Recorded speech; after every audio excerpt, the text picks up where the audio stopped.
Di 20K subscriber channel Novel Official, akan adakan giveaway untuk satu orang pemenang. Syaratnya kalian harus subscriber, komen, like, share, supaya kalian bisa terpilih untuk jadi pemenang giveaway. Semoga beruntung bosku. Selamat datang di channel Novel Official. Sebelum kalian mendengarkan novel Pesona Pujaan Hati, jangan lupa like, share, and subscribe. Kalau tidak kusentil jantung kalian. Hehehehe. Tanpa lama-lama lagi langsung saja kita masuk di alur cerita novelnya. Bab 6371 sampai bab 6380. Jacob mengangguk dan berkata sambil tersenyum. Senang rasanya menghancurkannya di tangan. Bagus juga menghancurkannya di tangan. Jika kamu memukulnya, dia akan kehilangan semua uangnya. Sialan. Bajingan. Ketika dia memukulku, kamu tidak pernah membayangkan bahwa kamu akan berada di sini hari ini. Saat dia berkata, dia dengan cepat bertanya, Zakari, tetapi jika kita benar-benar melakukan ini, apakah itu ilegal? Hukum macam apa itu? Zakari berkata sambil tersenyum. Lelang di dunia tidak pernah menjamin keaslian, apalagi transaksi pribadi. Kesepakatan, ini semua tentang bertaruh dan menerima kekalahan. Jacob bertanya lagi. Menawarkan kamu mendapatkan sesuatu seperti ini. Zakari berkata sambil tersenyum. Aku bisa mendapatkannya. Tapi aku tidak bisa. Tentukan berapa harganya. Karena meskipun barang semacam ini palsu, namun tetap ada nilainya.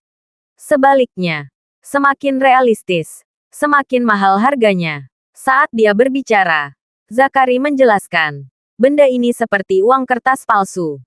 Satu hal adalah jika lukisan yang Anda buat berharga 100 yuan dan bahkan anjing kuning besar di desa dapat mengetahui bahwa itu palsu, maka mungkin bernilai 1 sen. Jika Anda hanya bisa menipu lelaki dan perempuan tua yang menjual sayuran di pasar pagi, saya perkirakan satu potong senilai 10 yuan 20, dan hanya bernilai 30 jika Anda menyelesaikannya. Jika kebanyakan orang dan pendeteksi uang kertas tidak bisa mendeteksi, ayolah. Ada orang yang bersedia membeli yang dijual seharga 50 atau 60. Pada titik ini, Zakari takut Jacob akan membatalkan biayanya. Jadi dia segera memeluknya dan berkata, Presiden Wilson, jangan khawatir. Anda tidak perlu khawatir tentang ini. Saya akan mengurusnya. Tidak peduli berapa biayanya. Anda tidak perlu membayar sepeser pun. Jacob memutar matanya dan berpikir dalam hati. Sialan. Zakari. Kamu rubah tua berkata melakukan hal semacam ini tidak ilegal. Lalu ketika saatnya tiba, bukankah uang yang kamu tipu dari Raymond akan masuk ke kantongmu sendiri? Jika kamu berinvestasi 50.000 dan mendapatkan kembali 500.000, ini adalah keuntungan 450.000. Kalau kamu tidak mengizinkan saya membayar, maka kamu tidak akan mengizinkan saya mendapat bagiannya. Memikirkan hal ini, Jacob segera berkata dengan jujur, Zakari, aku tidak bisa membiarkanmu menanggung biaya hal semacam ini. Aku masih punya uang di sini, jadi aku akan membayarnya. Bahwa uang itu disediakan oleh diri sendiri. Tetapi subteksnya adalah keuntungannya disimpan secara eksklusif oleh diri sendiri. Zakari sangat pintar sehingga dia segera memahami maksud sebenarnya Jacob. Namun, dia melakukan ini bukan untuk menghasilkan uang, tetapi untuk menjilat Jacob. Jadi sambil membantu Jacob melampiaskan amarahnya dan membantu menghasilkan uang, bukankah Jacob akan lebih berterima kasih pada dirinya sendiri? Jadi, Zakari berkata tanpa ragu-ragu, Presiden Wilson, karena Anda telah memberikan uang, saya akan memberi Anda sebagian besar keuntungan yang saya hasilkan saat itu. Jacob berkata sambil tersenyum, ya ampun. Bagaimana caranya membuat kamu begitu malu? Aku pasti tidak bisa membiarkan Zakari bekerja dengan sia-sia setelah menghasilkan uang. Dia mengulurkan tangan dan berkata dengan riang, ayo lakukan ini, Zakari. Aku akan membayar semua biayanya. Dan aku akan memberi Anda 20% dari laba bersih. Zakari berkata sambil tersenyum, Presiden Wilson, ini urusannya nanti. Saya harus mengingatkan Anda bahwa setelah Anda memilih sesuatu, kita harus membayarnya terlebih dahulu. Kapan membeli tiruan? Anda harus membayarnya dan mengirimkannya. dan Anda harus memverifikasi dan meninggalkannya. Setelah membeli sesuatu, jika Raymond tidak mengambil umpan, maka uangnya akan terbuang percuma. Apakah itu bisa diberikan kepada orang lain masih belum diketahui. Anda harus menanggung biayanya. Jadi saya harus menjelaskan risiko ini kepada Anda. Yakub, dia berkata sambil tersenyum. Sejujurnya, Zakari, jika saya memilih sendiri, saya pasti tidak yakin. Tetapi bukankah Anda harus menjadi konsultan? Seluruh jalan antik akan mengatakan curang. Oh tidak, mari kita berdiskusi ini. Kalau soal pengemasan dan penceritaan, kamu, Zakari, pasti yang pertama. Saya percaya pada visimu. Dan hal-hal yang kamu pilih seharusnya cukup mudah untuk menipu Raymond. Setelah mengatakan itu, Jacob berkata lagi, "Oh, ngomong-ngomong, mundur terpilih. Tidak masalah meskipun keberuntungan tidak mengambil umpan minggu ini. Dia bukan satu-satunya yang punya uang. Aku percaya dengan kemampuanmu. Kamu masih bisa menjualnya kepada orang lain." Kata-kata Jacob membuat Zakari merasa sedikit tertekan. Dia berpikir dalam hati, "Tuan Wilson, saya ingin mengatakan yang sebenarnya. Apakah ini berarti bahwa meskipun saya tidak bisa menipu Raymond, saya masih harus mencari seseorang untuk menipu dan menghasilkan uang?" Benar-benar tidak tahu malu. Zakari sudah menyesal mengambil inisiatif membantu Jacob membalas dendam. Sebelumnya, dia hanya ingin mengambil kesempatan ini untuk membantu dia dan mendapatkan kesan yang baik. Tapi sekarang sepertinya hal ini tidak berhasil. Dia harus mengeluarkan banyak uang. Jika benar-benar mengajak Jacob menghabiskan 50.000 yuan untuk membeli sesuatu dan mencoba menipu Raymond sebesar 500.000 yuan. Jika hal ini tidak berhasil, dia harus membayar 500.000 yuan padanya. Memikirkan hal ini, Zakari menghela napas dalam hatinya. Gelap. Gelap sekali. Namun, Zakari juga tahu betul di dalam hatinya.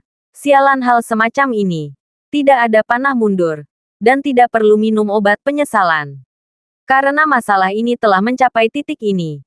Jadi hanya dapat melanjutkan dan melakukannya sebagai cara untuk membalas budi Master Wade. Jadi, dia berkata, "Presiden Wilson, jangan khawatir. Bahkan jika kita gagal memenangkan Raymond dalam hal ini, saya, Zakari, juga dapat berjanji kepada Anda bahwa tidak peduli berapa banyak uang yang Anda investasikan, Anda akan mendapatkan kembali setidaknya 2 kali lipat." Dengan mengucapkan janji penggandaan, Zakari dapat dianggap menetapkan batas atas kemungkinan kerugiannya.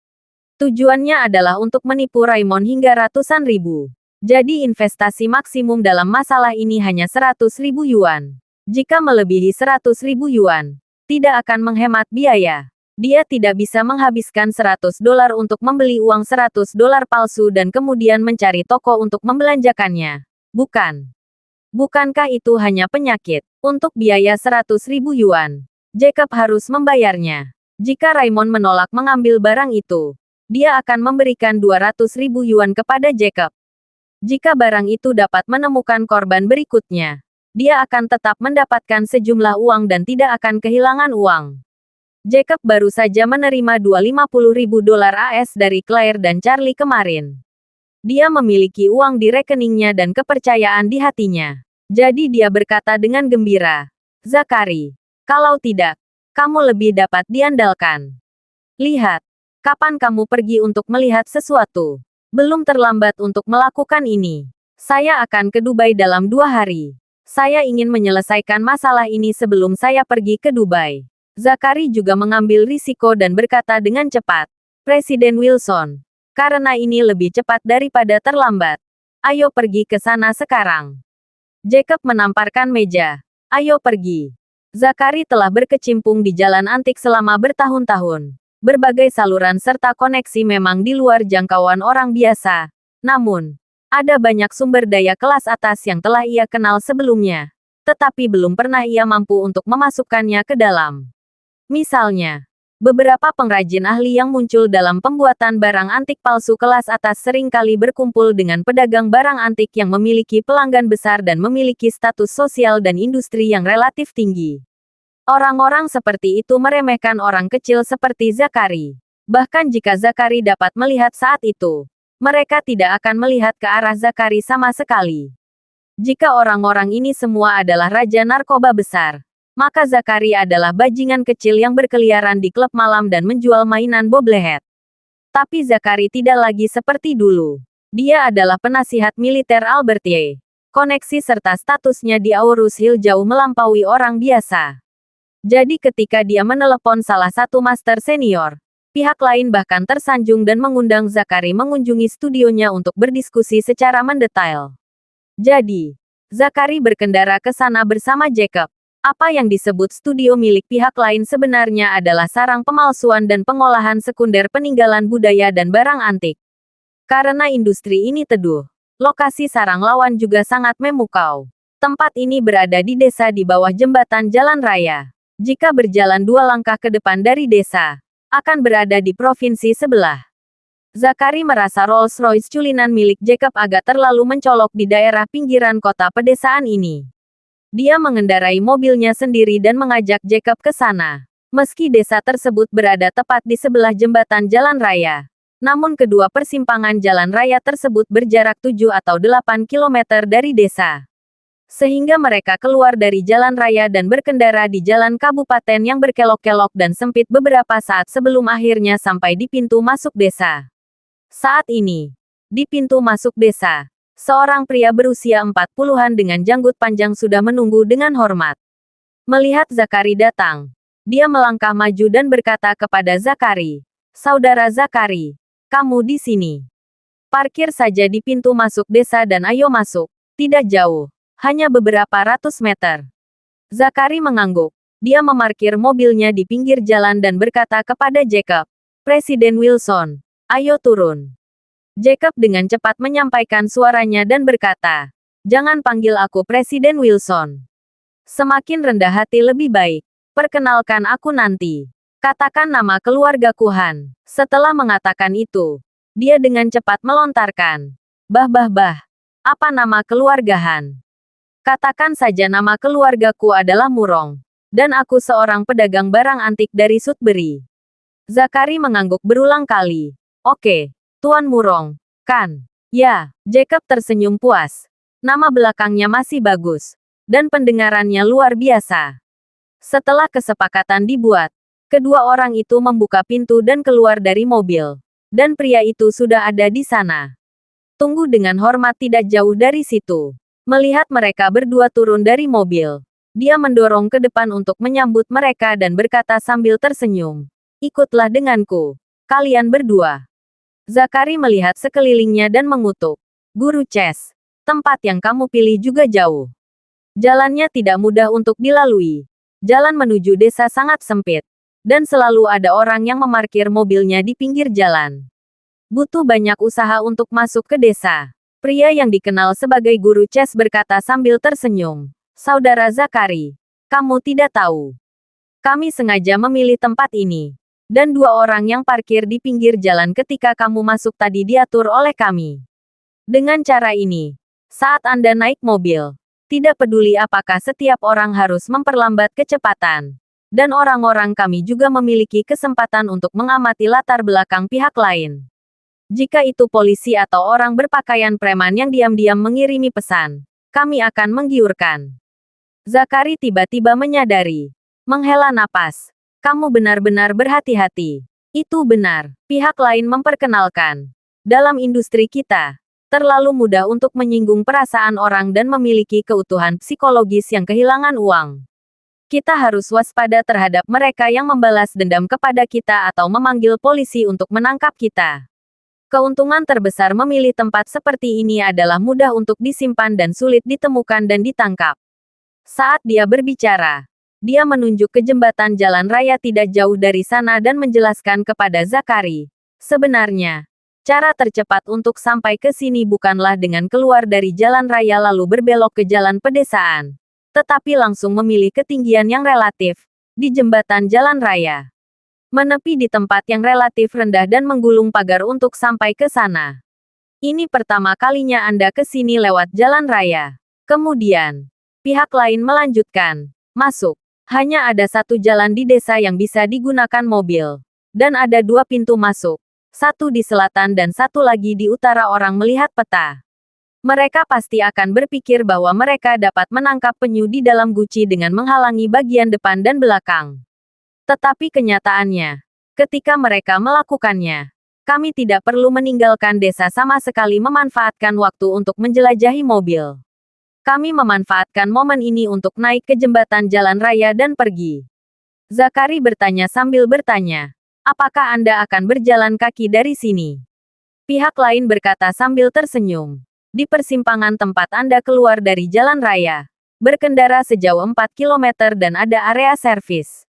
Kami memiliki mobil yang diparkir di area layanan itu setiap hari.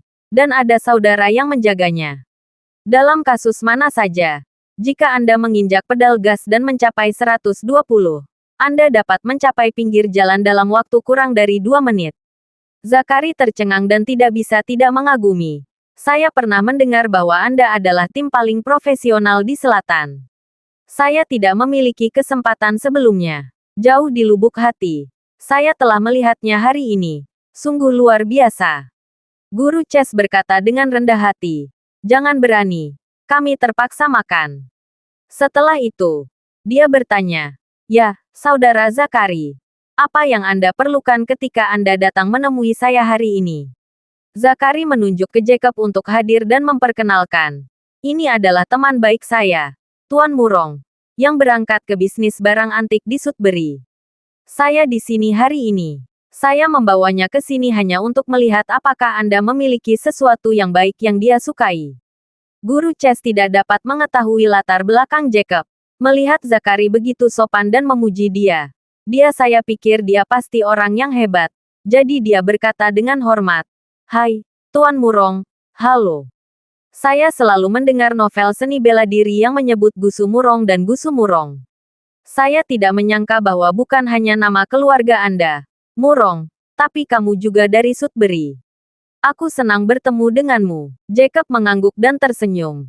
Dia berkata, aku sedang terburu-buru kali ini. Jadi mari kita lihat dulu semuanya. Oke, Guru Chess menunjuk ke sebuah peternakan tidak jauh dari situ dan berkata sambil tersenyum. Itu studio kami. Semua barang bagus ada di sana. Saya akan mengantarmu ke sana. Guru Chess membawa mereka berdua langsung ke kandang sapi yang telah ditinggalkan selama bertahun-tahun. Setelah mengangkat jerami di tanah di kandang sapi, sebuah papan kayu yang berada di tanah terlihat terangkat untuk memperlihatkan bagian ke bawah. Ternyata mereka menggunakan kandang sapi sebagai pintu masuk dan melubangi seluruh halamannya. Jacob mengikuti ke bawah dan tidak bisa menahan diri untuk tidak menghela napas. Beban kerjamu cukup berat, menggali tempat yang begitu besar. Guru Chess berkata dengan hati yang rendah. Sebagian besar orang dalam profesi kami telah memasak dan membuang sampah. Sederhananya terus terang, semuanya adalah tanah. Sebagai seorang master, selain pandai mengelilingi makam, dia juga pandai menggali tanah. Pekerjaan sempit itu tidak berarti apa-apa bagi kami berjalan menuruni tangga menuju aula bawah. Terutama karena luasnya memang tidak kecil, hampir 100 meter persegi. Tapi lingkungan di dalamnya sangat sederhana. Mungkin untuk mengurangi beban kerja, seluruh ketinggian bawah tanah hanya sekitar 1,8-9 meter, dikelilingi oleh loes yang terbuka. Ditambah dengan peralatan pendukung dari kayu, terlihat seperti memasuki tempat pembakaran batu bara hitam. Melihat Jacob sedikit khawatir, lelaki itu tersenyum dan berkata, "Jangan khawatir, Tuan Murong. Kelihatannya sangat sederhana dari sini, tapi sebenarnya sangat aman. Karena kedalamannya sangat dangkal, dan lapisan tanah di atas kepala kita hanya 1 meter. Cukup tipis. Coba pikir, berapa beratnya jika tebalnya 1 meter? Penyangga kayu semacam ini sudah cukup. Kalau dulu kita menopang pot, kita menggunakan penyangga semacam ini ketika kami menggali lubang sedalam 10 meter. Jacob merasa lega dan kemudian mengamati situasi di sini dengan cermat. Ada beberapa meja kerja dalam ruangan seluas hampir 100 meter persegi. Ada bau busuk bercampur bau tanah yang agak membuat mual.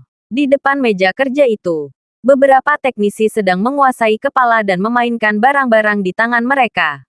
Sekilas, barang-barang itu tampak seperti barang antik.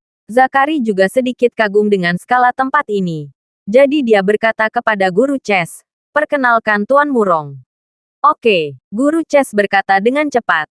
"Tuan Murong, tempat saya berbeda dari tempat pemalsuan lain. Semua yang saya buat di sini adalah asli. Tidak ada satupun yang palsu." Saat dia berbicara, dia mengambil patung Buddha perunggu dan berkata kepada Jacob, "Lihat Buddha perunggu ini.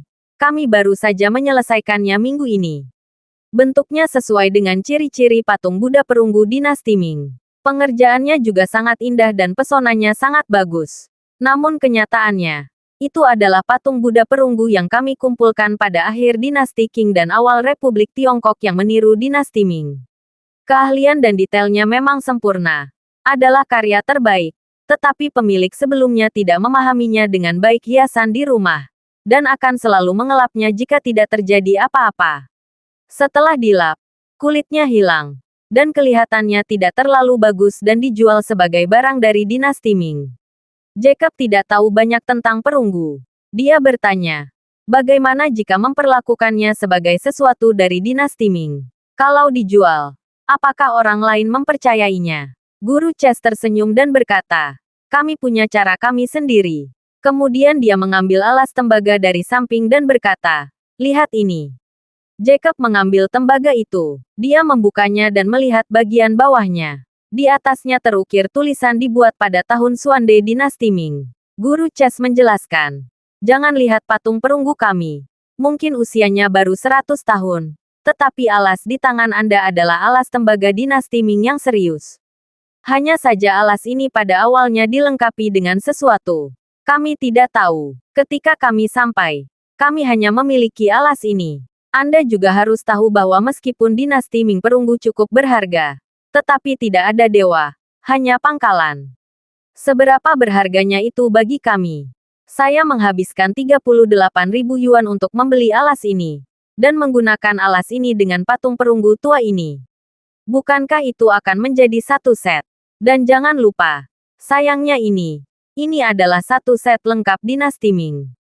Kami juga membuat patung Buddha ini berdasarkan perunggu pada zaman Xuande. Saya berani mengatakan bahwa lebih dari 95% ahli akan terkesan dengan kombinasi keduanya."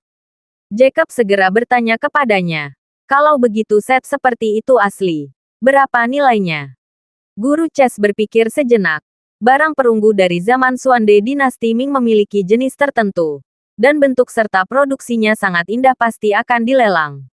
Ya, perkiraan konservatifnya adalah antara 1 juta dan 2 juta. Jacob bertanya lagi, "Jika saya menginginkan barang-barang ini, berapa biayanya?" Guru Chess dengan cepat berkata, "Sejujurnya, Tuan Murong, saat kami membuat barang-barang seperti itu, kami biasanya mengenakan biaya 30% dari harga pasar. Saya baru saja memberi tahu Anda, penilaian konservatif dari benda ini harus antara 1 juta dan 2 juta. Mari kita ambil angka tengah sekitar 1,5 juta. 30% dari 1,5 juta, yaitu 450.000. Jacob langsung berkata, "Tidak, tidak, hargamu terlalu mahal. Apa yang harus aku lakukan jika aku menghabiskan lebih dari 400.000 yuan?" Sebenarnya, pikiran batin Jacob adalah, "Sial, aku butuh lebih dari 400.000 yuan untuk membeli barang ini. Tanyakan pada Raymond berapa harganya. 800.000. Dia pasti memilikinya." Ketika guru Chess mendengarnya, dia segera berkata, "Oh, Tuan Murong, Anda terlalu jujur. Harganya lebih tinggi untuk orang-orang di dalam industri kita. Begitukah?" Dia dengan cepat menambahkan, "Saya tidak mencoba membodohi Anda. Saya akan memberitahu Anda bahwa alas ini berharga 38.000 yuan. Dan patung perunggu itu sendiri berharga 60.000 yuan. Harga transaksi normal tidak akan kurang dari 200.000 yuan. Karena Anda adalah teman saudara Zakari, saya akan memberi Anda harga tetap sebesar 150.000 yuan." Zakari di samping segera berkata, "Guru Chess, ayo pergi bersama. Sudah lama sekali. Ini pertama kalinya kita berbisnis. Saya tidak ingin mengatakan apa-apa lagi. Anggap saja pesanan pertama ini sebagai bantuan 8.000 tembaga. Seperti 60.000. Kan? Kami memberikan 98.000 sebagai teman. Cari teman. Guru Chess berkata dengan penuh emosi. Tentu saja saya ingin mengajar Tuan Murong sebagai teman. Tetapi kami harus bekerja keras untuk membuat pakaian tua. Dan saya harus membayar master untuk pengerjaannya. Jacob mengulurkan tangannya dan berkata dengan berani. Karena kamu bilang begitu. Mari kita mengumpulkan total 100.000 yuan. Itu cukup menarik. 100.000. Guru Chess merasa sangat tertekan. Meskipun keahlian dalam profesinya tidak terlihat, keahlian mereka sangat berharga. Untuk melakukan pekerjaan seperti itu, master harus dibayar setidaknya 20.000 yuan. Jika tidak, mengapa mereka tinggal di sini dan bekerja selama beberapa hari tanpa terlihat? Meskipun dia penuh dengan keluhan, tetapi setelah berpikir dengan hati-hati, dalam hal ini, dia tidak akan menawar lagi padanya. Lagi pula, dia tidak mengenal Tuan Murong. Tetapi Zakari memang baik-baik saja sekarang. Jadi tidak apa-apa untuk memberi wajah. Permudah dirimu di masa depan. Jadi, dia memandang Zakari dan berkata dengan serius, Saudara Zakari, karena saya adalah temanmu, maka saya pasti tidak akan berkata apa-apa. Jangan menyerah 100.000. Saya akan tetap mendukung dan memberikannya 98.000. 98.000. Itu saja. Kedengarannya bagus dan menguntungkan. Ketika Jacob mendengar ini, dia berkata dalam hatinya, Hei, baiklah, aku akan menghemat 2.000 lagi. Dan barang ini terasa cukup cocok. Harga pasar 1 atau 2 juta barang bisa dijual ke Raymond dengan harga 4-50 atau bahkan 5 hingga 600 ribu. Bukankah itu pemilihan harga standar? Selama dia membelinya, semua modal awalnya akan dikucurkan. Jika Zakari menemukan seseorang untuk mengungkap hal ini, itu akan sulit baginya untuk mendapat keuntungan. Dan dia mungkin akan menjualnya seharga 5 yuan. 60.000 sudah cukup. Ini adalah alat yang sempurna untuk permainan ini. Jadi dia segera setuju dan berseru. Oke. Jacob merasa senang setelah mengidentifikasi Buddha perunggu akhir dinasti Qing dan dasarnya, meniru periode Xuande. Setelah dia mentransfer 98.000 yuan kepada Tuan Camerong, dia mulai membayangkan bagaimana jadinya ketika Raymond membelanjakan ratusan ribu. Setelah menerima pembayaran, Guru Chess melihat rincian pemasukan dan pengeluaran. Di balik catatan 98.000 yuan ada kata Jacob. Dia sedikit bingung dan berpikir, bukankah itu Tuan Murong? Mengapa namamu Jacob? Namun, dia tidak terlalu memperhatikannya. Kebanyakan orang yang menjual barang antik palsu adalah pemilik yang curang. Jadi wajar saja jika menggunakan nama palsu untuk bertemu orang. Jadi, dia dengan hati-hati membungkus Buddha perunggu dan alasnya dan menyerahkannya kepada Jacob. Lalu dia bertanya dengan sopan. Saya ingin tahu apakah Tuan Murong memiliki kebutuhan lain. Saya punya banyak barang bagus di sini. Bolehkah saya menampilkannya kepada Anda? Jacob menyamakan tangannya. Tidak. Tanyakan saja yang ini dulu. Ini pertama kali kita bekerja sama. Saya tidak yakin apakah barang Anda dapat diandalkan atau tidak. Biarkan saya mencobanya dulu. Lain kali saya pasti akan mendapatkan lebih banyak. Ketika Guru Chess mendengar ini, dia merasa kecewa dan berpikir dalam hati. Zakari juga berkata bahwa dia adalah orang yang hebat. Dia hanya menawarkan 98.000 ketika dia pindah. Dia bukan sebuah peluang besar. Di masa normal, harga per pelanggan hanya 98.000. Pelanggan tidak memenuhi syarat untuk datang ke studio saya. Namun, karena wajah Zakari, dia tidak bisa berkata banyak. Dia hanya bisa berkata dengan sopan, Pak Murong benar. Kerja sama pertama kita memang membutuhkan proses verifikasi dan pemahaman. Setelah Anda mengambil Buddha perunggu ini, bertengkar untuk tidak menunjukkannya kepada orang yang memiliki sedikit pengetahuan. Paling cocok tentu saja. Anda tidak bisa membodohi para ahli. Bahkan mereka yang terlalu profesional pun masih dapat melihat masalah. Faktanya, jika Anda melihat lebih dekat pada instrumen jenis ini, masih ada beberapa perbedaan halus dari tipe Xuandenian, tetapi hanya yang asli yang dapat dilihat. Hanya ahli hebat yang telah berpengalaman, banyak menyentuh, dan banyak bermain yang dapat mengetahui. Sehingga Anda dapat menipu ahli rata-rata. Dan saya jamin Anda akan sukses setiap kali Anda membodohi. Jacob mengangguk puas dan berpikir dalam hati, itu Raymond. Bukankah dia ahli seperti itu? Dia sebenarnya bukan ahli top, tapi dia tahu lebih banyak daripada orang kebanyakan. Ini dibuat khusus untuknya. Jadi dia menoleh ke samping ke arah Zakari dan berkata, "Zakari, waktunya singkat. Saya pikir kita harus segera pergi." Tentu saja Zakari tahu betapa cemasnya Jacob saat ini. Jadi dia segera berkata, "Baiklah Tuan Murong. Ayo kembali sekarang juga." Setelah itu, dia berkata kepada Guru Chess, "Guru Chess, Tuan Murong dan saya akan pergi. Kita akan bertemu dan berbicara kali lain." Guru Chess menjawab, "Aku akan mengirim kalian berdua keluar." Ditemani oleh guru, mereka berdua kembali ke tempat parkir di ujung desa. Kemudian mengucapkan selamat tinggal kepada Guru Chess dan berkendara kembali ke kota. Begitu mobil melaju keluar, Jacob, yang duduk di kursi penumpang, tidak dapat menahannya lebih lama lagi. Dia buru-buru bertanya kepada Zakari, "Zakari, pertanda kapan kita harus mulai?" "Saya tidak sabar," Zakari berkata tanpa berpikir. "Lebih baik memilih hari daripada melakukannya. Saya pikir kita akan melakukannya hari ini. Hari ini saya akan mencari bawahan yang dapat diandalkan dan membawa barang ini ke toko Raymond agar dia terlihat bagus. Saya percaya menilai dari situasi dia baru saja kembali ke jalan antik. Dia sangat membutuhkan awal yang baik untuk meningkatkan semangatnya. Dan pada saat yang sama meningkatkan popularitasnya. Jadi saya yakin dia tidak akan membiarkan budak perunggu ini pergi."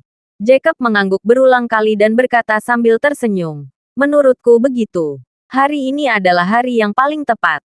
Karena aku akan segera berangkat ke Dubai untuk jalan-jalan. Dan aku menunggu masalah ini diselesaikan sebelum berangkat. Jika kamu dapat menangani masalah ini hari ini, aku akan membeli tiket untuk besok pagi dan langsung pergi ke Dubai." Zakari berkata, "Jangan khawatir, Presiden Wilson. Saya pasti akan mengurus masalah ini hari ini." Setelah itu, dia berkata kepada Jacob, "Tapi Xiao Hui, harap lebih sabar. Kita harus melakukan ini di saat-saat terakhir sebelum Raymond tutup malam ini." Jacob bertanya dengan rasa ingin tahu. "Apa gunanya?" Zakari menjawab, "Raymond sekarang buka untuk bisnis. Belum ada apapun di tokonya. Yang berarti sulit baginya untuk melakukan bisnis apapun. Bahkan jika seseorang datang dengan sesuatu, tidak mungkin pergi ke toko dengan semua toko yang tidak memilikinya. Jadi rasaku tidak peduli jam berapa toko itu tutup hari ini. Toko itu tidak boleh buka." Coba pikir. Dia pasti sedikit tertekan setelah menunggu seharian. Tapi itu akan segera terjadi. Tidak peduli seberapa bagus cahayanya malam ini. Dia tidak akan pernah bisa melihat sesuatu secara akurat. Bukan karena kecerahan di tokonya tidak cukup. Ini terutama karena orang-orang terlalu sering menggunakan mata mereka setelah begadang sepanjang hari mulai menjadi gelap. Matanya juga sudah mencapai kondisi sangat lelah. Saat itu, mata mudah kabur saat melihat sesuatu. Dan masalah yang semula terlihat mungkin tidak terlihat. Berbicara tentang ini, Zakari berkata lagi, "Selain dua alasan ini, alasan lain saya memilihnya di malam hari adalah karena saya membutuhkan penjual untuk mengarang cerita. Pikirkan, harga pasarnya satu atau dua. Pasti ada alasan yang meyakinkan mengapa orang-orang kita bersedia menjual sesuatu yang bernilai jutaan. Jadi menurutku, mari kita cari seseorang dan minta dia berbohong tentang menjadi ayahnya." Tepat setelah dia meninggal, dia mengambil patung Buddha perunggu itu dari rumahnya diam-diam ketika saudara-saudara lainnya tidak memperhatikan. Dia ingin tetap low profile dan segera menukarkan uang. Jadi dia tidak berani memperdagangkannya secara terbuka atau langsung dalam pelangangan. Ada sesuatu yang salah di dalam hatinya. Jadi dia bersedia menjual dengan harga murah. Tidak ada yang salah dengan logika ini. Selama dia berperilaku diam-diam, kredibilitasnya akan meningkat beberapa poin. Pada saat itu, apa yang Raymond pikirkan? Dia pasti merasa sangat beruntung. Pada hari pertama dia membuka pintu, dia bertemu dengan seorang pria dengan barang bagus yang ingin dijualnya. Bukankah ini hal yang baik? Sebuah awal yang besar. Semua orang tahu bahwa segala sesuatu dalam bisnis itu sulit pada awalnya. Terutama proses memulai dari tempat yang tidak diketahui dan meletakkan fondasinya sedikit demi sedikit berlari. Itu bahkan lebih sulit. Jika dia melakukan awal yang sempurna, dia pasti akan merasakan bahwa keuntungannya akan datang dan dia tidak dapat menghentikannya. Mentalitasnya mungkin akan hilang pada saat itu. Orang ini tidak takut apapun kecuali melayang. Itu dia. Apakah menurut Anda operator kasino dapat menghasilkan uang dengan memberikan keuntungan kecil kepada pelanggan pertama? Jika dia memenangkan beberapa permainan berturut-turut, dia akan merasa seperti dia adalah dia. Sialan yang terpilih. Dia mampu membunuh di seluruh dunia. Dan dia mampu mengambil keuntungan dari segalanya. Jadi dia memasuki kondisi kepercayaan tapi yang ekstrim ini. Dia bisa kehilangan semua uangnya di kasino. Bukan begitu. Jika kamu menginginkan uangnya, kamu dapat memenangkan semua uangnya. Jika kamu menginginkan rumahnya, kamu dapat memenangkan seluruh rumahnya. Jika kamu menginginkan istrinya, kamu dapat memenangkan istrinya. Jika kamu menginginkan rumahnya, kamu dapat memenangkan seluruh rumahnya, menangkan dia. Bahkan jika Anda menginginkan nyawanya, Anda dapat memenangkan nyawanya. Setelah mengatakan ini, Zachary tersenyum, memandang Jacob dan bertanya, Presiden Wilson, apa pendapat Anda tentang kombinasi poin-poin ini? Bersama-sama, dan dengan benda ini di tanganmu, mungkinkah Raymond tidak akan tertipu? Jacob tertawa dan berkata, ini hanyalah serangkaian trik, satu di atas yang lain, satu di atas yang lain, sulit untuk dilawan. Saya pikir Raymond dalam masalah kali ini. Zachary berkata sambil tersenyum. Jadi jangan khawatir. Saya akan mengatur tenaga untuk membawanya ke dalam lubang api malam ini. Oke. Jacob sangat bersemangat. Pada saat yang sama, dia hanya bisa menghela nafas. Sial. Akan lebih baik lagi jika aku bisa menyaksikan Raymond langsung melompat ke dalam lubang api. Tapi Raymond mengenalku. Jika saya muncul, dia pasti akan tahu bahwa masalah ini tidak sederhana. Mungkin dia akan curiga. Zachary berkata, tidak mudah jika Anda ingin menyaksikannya membawakan peralatan siaran langsung. Jacob bertanya kepadanya, jika Anda melakukan siaran langsung, bukankah Raymond lebih curiga?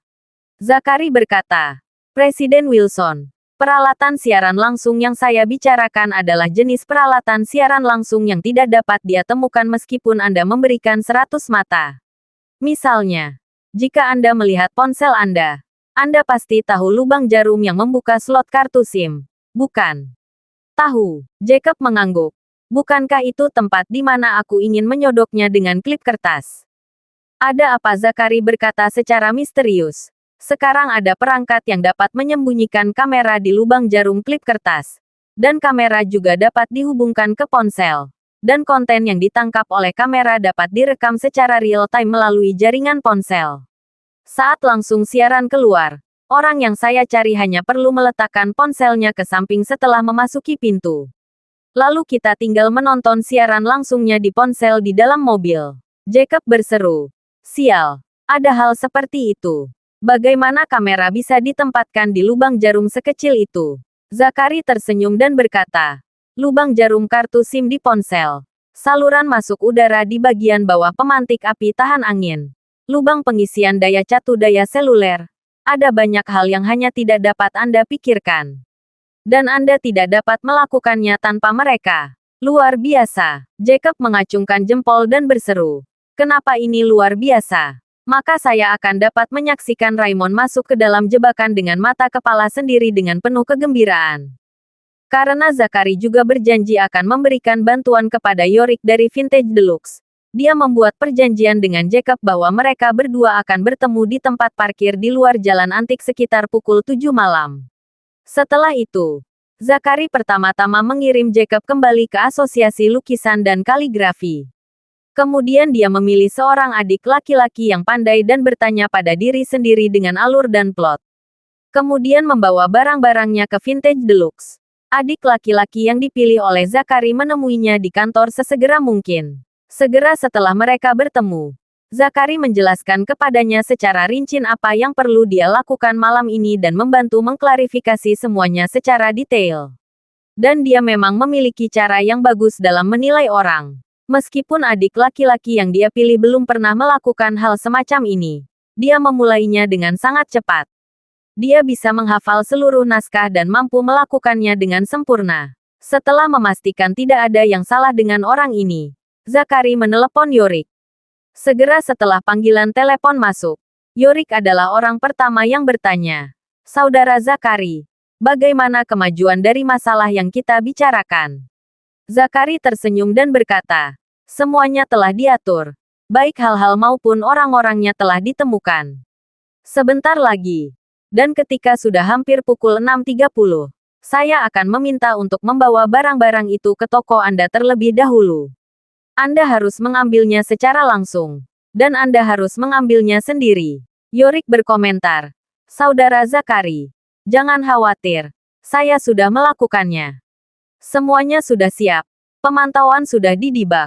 Dan tidak ada masalah dengan perekaman dan ekspor."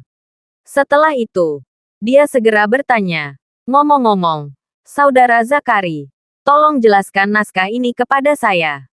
Bagaimana saya harus mengungkapkan dan bagaimana saya bisa mengungkapkan agar saya terlihat lebih profesional?"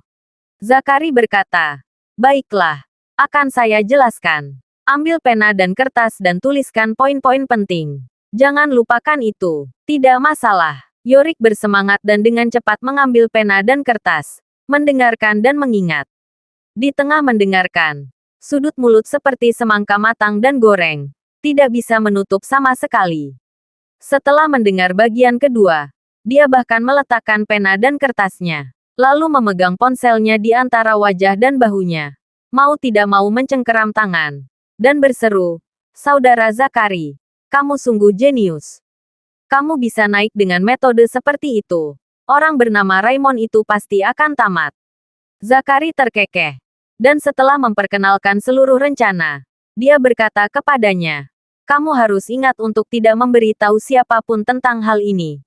Bahkan di tokomu. Ketahuilah bahwa ketika tersiar kabar dari Jalan Antik bahwa Raymond Cole menderita kerugian besar dan mendapat pukulan di matanya, Anda berpura-pura tiba-tiba menyadarinya.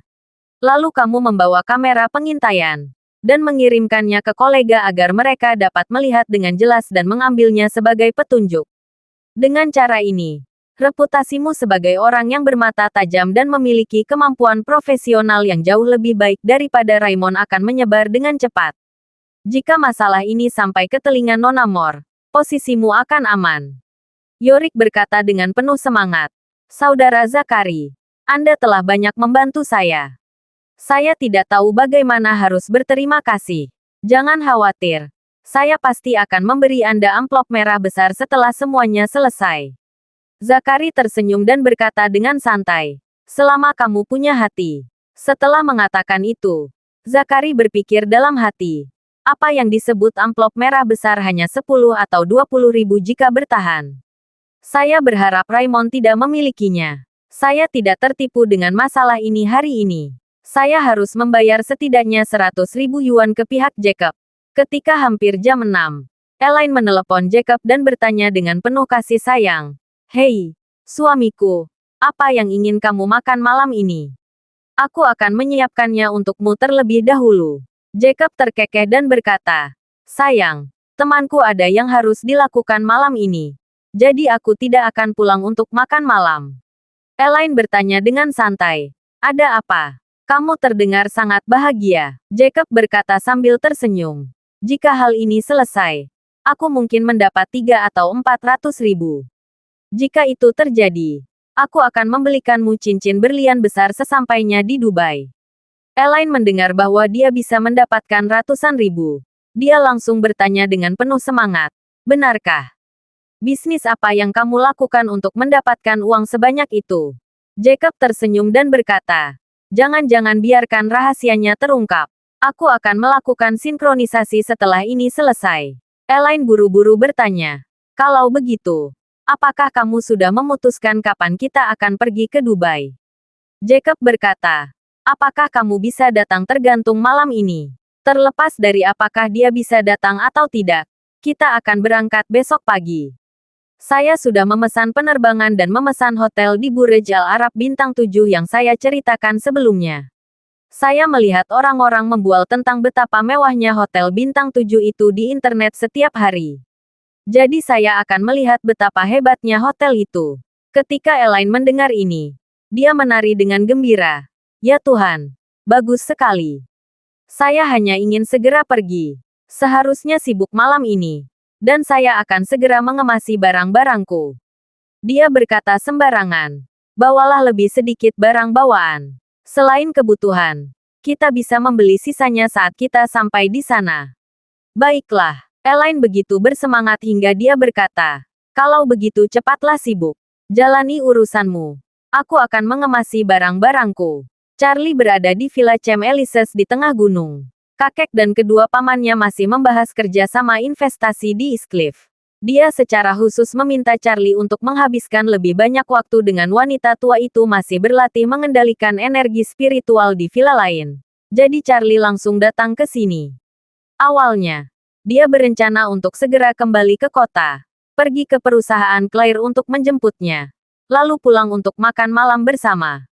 Tanpa diduga, Elaine menelepon dan berkata, menantu yang baik, ayahmu ada urusan malam ini. Dia tidak akan pulang untuk makan malam. Dia bilang kami akan pergi ke Dubai besok pagi. Ibu harus berkemas. Bagaimana kalau kamu dan Claire memesan apa yang ingin kamu makan dan mengirimnya pulang terlebih dahulu? Charlie bertanya dengan rasa ingin tahu. Bukankah ayah mengatakan ini? Apakah kamu belum menyelesaikan masalahnya? Mengapa kamu berangkat besok? Elaine tersenyum dan berkata, saya tidak tahu apa rencana. Dia baru saja menelepon dan mengatakan dia ada urusan bisnis yang harus dibahas malam ini. Mari kita lihat apakah itu berhasil. Malam ini. Tidak peduli berhasil atau tidak. Kami harus berangkat besok pagi. Begitu Charlie mendengar ini. Dia tahu bahwa ayah mertuanya pasti akan melakukan sesuatu terhadap Raymond malam ini. Meskipun dia tidak tahu trik apa yang akan mereka mainkan. Charlie secara umum tidak khawatir. Bagaimanapun juga, baik Jacob dan Zachary hanyalah udang di depan Raymond. Tapi satu-satunya kekhawatiran Charlie adalah mereka tidak mengikuti etika bela diri dan mengumpulkan sekelompok orang untuk mencari masalah bagi Raymond. Meskipun Raymond telah melihat dunia dan melewati badai besar, namun dia hanyalah seorang pria parubaya yang lemah dengan sedikit kemampuan bertarung. Belum lagi banyak gangster di bawah pimpinan Zachary. Bahkan Zachary dan Jacob pun bisa mengendalikan Raymond jika ingin memukulinya.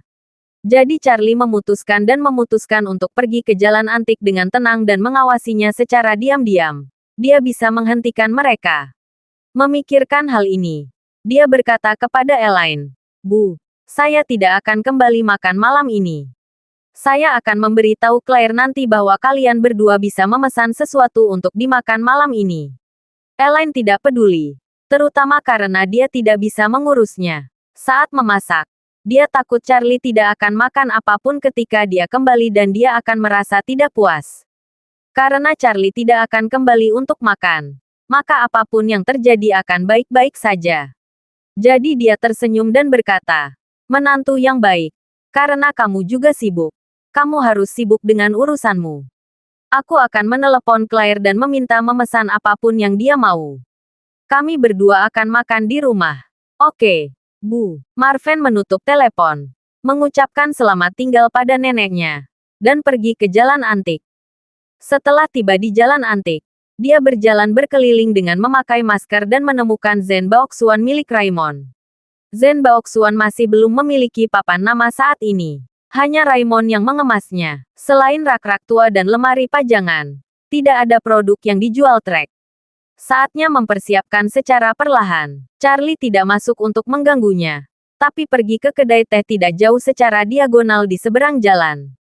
Dia menemukan tempat duduk dengan pemandangan indah di lantai 2 dan duduk. Dia memesan sepoci bilwocun dan minum sambil menunggu tempat duduknya. Menunggu untuk melihat dirinya sendiri. Ide buruk apa yang ditahan oleh ayah mertua dan bajingan Zachary ini? Terima kasih sudah mendengarkan cerita novel Pesona Pujaan Hati. Sampai jumpa di novel selanjutnya.